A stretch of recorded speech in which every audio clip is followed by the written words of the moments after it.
একসময় সৌদি আরবে মঞ্চে নারী গিটার হাতে উঠবে এটা ছিল অকল্পনীয়। কিন্তু সেই নিষেধের দেয়াল ভেঙে 4 তরুণী আজ রকের সুরে বদলে দিচ্ছে ইতিহাস। তাদের নাম সিরা, সৌদি আরবের প্রথম অল ওমেন রক ব্যান্ড।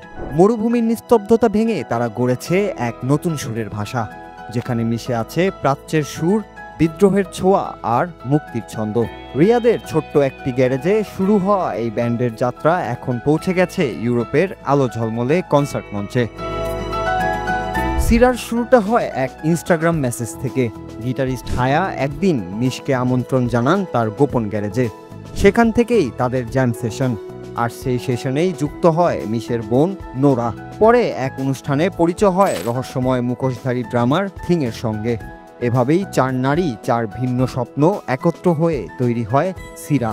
সমাজের প্রশ্ন, নিষেধ আর বিদ্রূপের মাঝেও তারা গ্যারেজে লুকিয়ে প্র্যাকটিস করেছে, বাজিয়েছে যতক্ষণ না সুরটা তাদের হয়ে ওঠে প্রতিবাদের ভাষা। আজ সেই সুরই বদলে দিচ্ছে সৌদি নারীদের নিয়ে বিশ্বের ধারণা।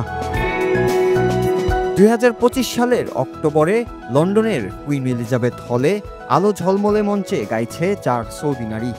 দর্শক তালে তালে হাততালি দিচ্ছে তাদের আরবি গানে। কেউ হয়তো ভাষা বোঝে না, কিন্তু সবাই অনুভব করছে সেই শক্তি, সেই সাহস।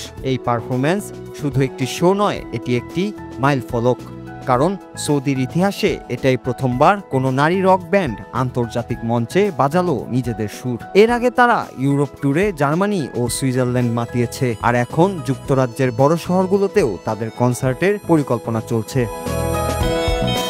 সিরা শুধু একটি ব্যান্ড নয়, এটি এক বিপ্লবের নাম। তাদের নতুন অ্যালবাম শারাপ, যার বাংলা অর্থ মরীচিকা, আসছে খুব শিগগিরই, যেখানে প্রতিটি গান এক একটি যাত্রার গল্প। তারা মঞ্চে ওঠেন ঐতিহ্যবাহী পোশাকে, গান মাতৃভাষা আরবিতে, কিন্তু সুরে বাজে এক সার্বজনীন বার্তা, স্বাধীনতা, সাহস আর আত্মবিশ্বাসের।